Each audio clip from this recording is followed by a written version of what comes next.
खुलुमबाय लोगोफोर, गोजोन फुंबिलि बयनिसिमबो। नोंथांमोनखौ एनबि ब्रह्म चेनेलाव आरो फिन खेबसेबाव बयखौबो बरायनाय बावहरग्रोनाय जाबाय। आं दिनै नोंथांमोननि सिगाङाव आरोबाव माखासे सानसेयारि गोदान खौरां लानानै फैबावलायबाय। आसा खालामो नोंथांमोनहा खौरांखौ खोनासंनानै मोजां मोनगोन आरो जोबजासे नायलांगोन। दिनैनि गिबि खौराङावनो दङ, गंगाधर दैमायाव नाव गोग्लैनायनि जाहोनाव 3 फरायसाफोरा गोमाना दं। मंगलबारनि बेलासियाव धुबुरीनि तामारहाट ओनसोलनि बेलपारा चारनि साखाथियाव गंगाधर दैमायाव मोनसे दुखुनांथाव नाव जाब्रबथाय जायो। सासे नुगिरिया फोरमायनाय बादिब्ला तामारहाटनि सुगुनसार गामिनि सा 22 उन्दै फरायसाफोरा गंसे फिसा कान्ट्रि नाव, जायखौ जायगायाव थुलुंगा नाव बुंनाय जायो, गंसे न'आव श्राद्ध जानायाव बाहागो लानो थाखाय बेलपारा चारसिम थांदोंमोन। जेब्ला बिसोरो रैखाथियै गावनि थांखिसिम सौहैदोंमोन, अब्ला फैफिननाय समाव जाब्रबथाया जायो। खौरां मोननाय बादिब्ला बेलपारा चारनिफ्राय ओंखारनाय दान्दिसे उनावनो नावआ हरखाबै गोदोदों। जायगानि सुबुंफोरनि गोख्रै राहा लानायाव सा 22 गथ'साफोरनि गेजेराव सा 19 खौ रैखाथियै बोखांनो हादों, नाथाय सा 3 गथ'साफोरा गोमाना दंमोन। जायगानि सुबुंफोरा गोमानाय गथ'फोरखौ सागुनमारी गामिनि साहा आलम, मफिजा आरो सरमिन होननानै सिनायथि होदों।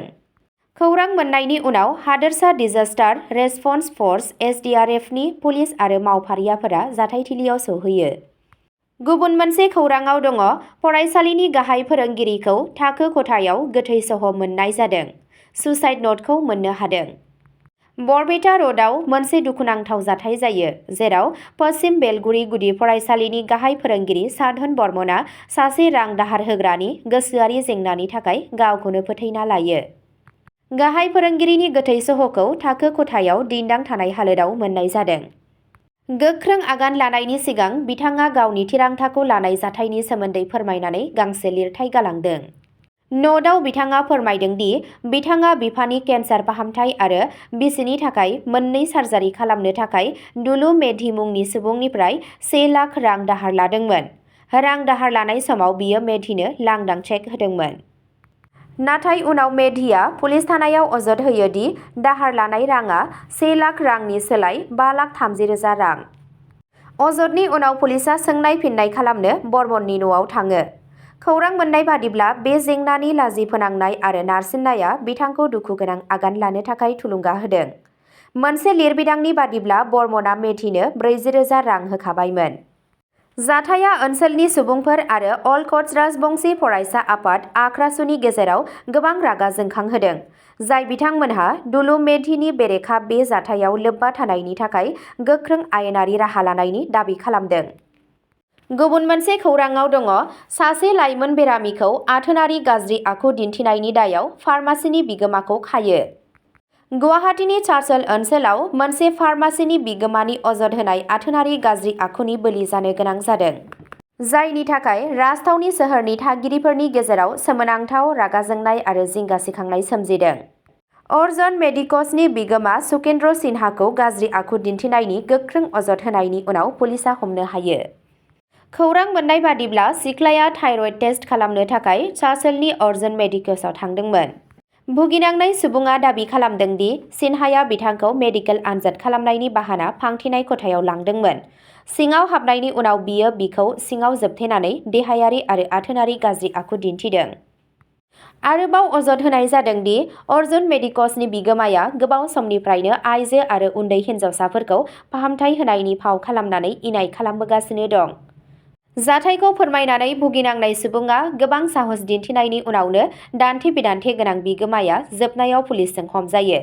बेफोरबादि जाथायफोरखौ फिन जानायनिफ्राय होबथानो थाखाय सुबुंफोरा दायनिगिरिफोरनि हेंथायै गोख्रों आयेनारि राहा लानो दाबि खालामगासिनो दं। गुबुन मोनसे खौराङाव दङ, उरिसानि सिख्लाखौ हरसे हाग्रायाव किडनेप खालामनानै जिनाहारि खालामनो नाजादों। कंधमाल जिल्लानि हाग्रा ओनसोलाव सासे 14 बोसोर बैसोनि हिनजावसाखौ लांखारनानै जिनाहारि खालामनो नाजानायनि दायाव मंगलबारखालि बेरहामपुराव सासे 18 बोसोर बैसोनि हौवासाखौ खायो। बे जाथाया रबिबारखालि जादों, जेब्ला सानै सुबुंफोरा गामिनि फुख्रिनिफ्राय सासे उन्दै गथ'खौ किडनेप खालामनानै खाथिनि हाग्रायाव लानानै थाङो।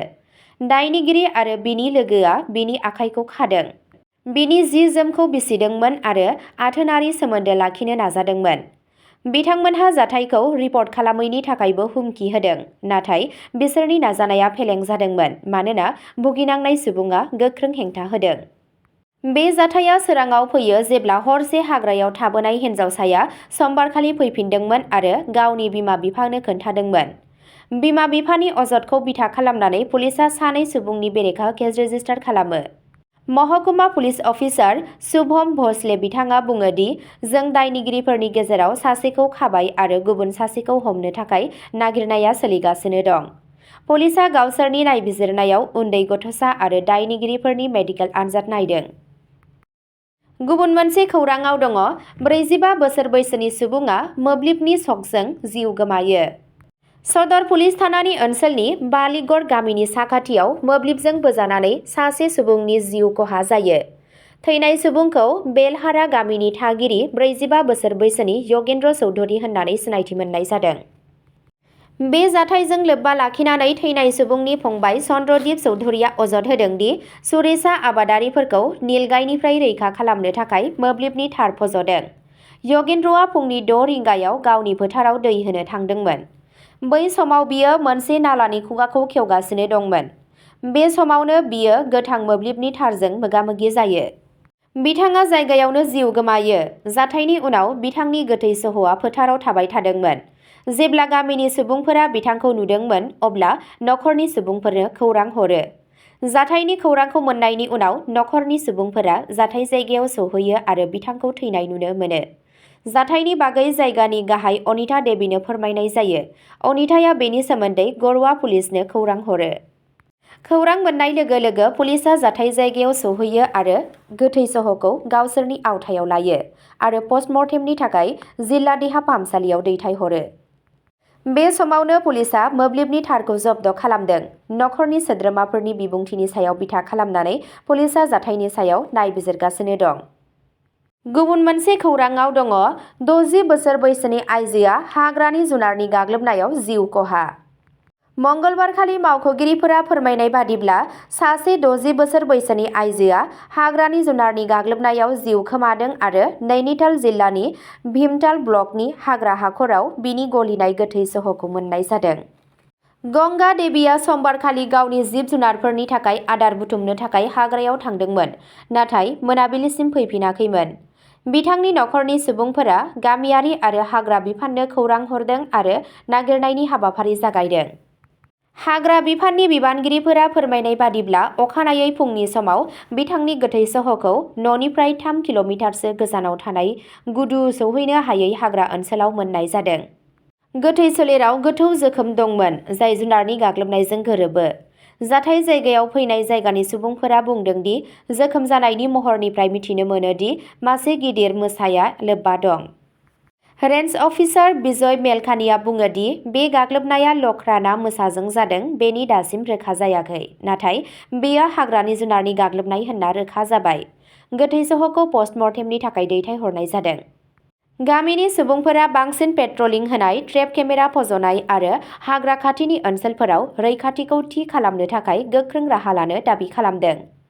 हाग्रा बिफाननि बिबानगिरिफोरा बुंदों दि गोबां हान्था-मेला थानाय जायगाफोराव केमेरा लगायनाय जादों आरो जुनारखौ हमनो थाखाय पिन्जरा दोननो थाखाय जायगाफोरखौ सिनायथिनाय जादों। थागिरिफोरखौ हाग्रा सिङाव हारसिङै हाबनो नाङा आरो हानजायाव थाहैनो थाखाय बोसोन होनाय जादों। नेमबादियै नखरनो 10 लाख रांनि राङारि हेफाजाब होनाय जागोन। जोबथा खौरांआव दङ जुलिनि फोरबोआ जोबोर दुखुनांथाव। लामा जाब्रबथायाव हौवा गोदाननि बिफा आरो फंबायनि जिउ खहा। जुलि फालिथायनिफ्राय फैफिननाय समाव हौवा गोदाननि बिफा आरो फंबायआ मोनसे गिख्रंथाव लामा जाब्रबथायाव जिउ गोमानायाव जोबोद दुखुनांथाव महर लायो। नखरनि सासे सोद्रोमाया फोरमायनाय बादिब्ला बे जाथाया आसामनि गवालपारा जिल्लानि अगियानि साखाथियाव माहारियारि राजालामा 17 आव बरायनाय आलासिफोरखौ लानानै थांनाय गंसे बासखौ होबथानाय समाव जादों। गोख्रै खारनाय गंसे ट्राकआ सेराव लाखिनानै दोननाय बासआव सौग्रावनानै गिख्रंथाव जाब्रबथाय जायो। जिउ खोमानांनाय सुबुंफोरखौ नरेश दास आरो रबि दास होननानै मिथिनाय जादों, जाय जायगायावनो जिउ गोमायो।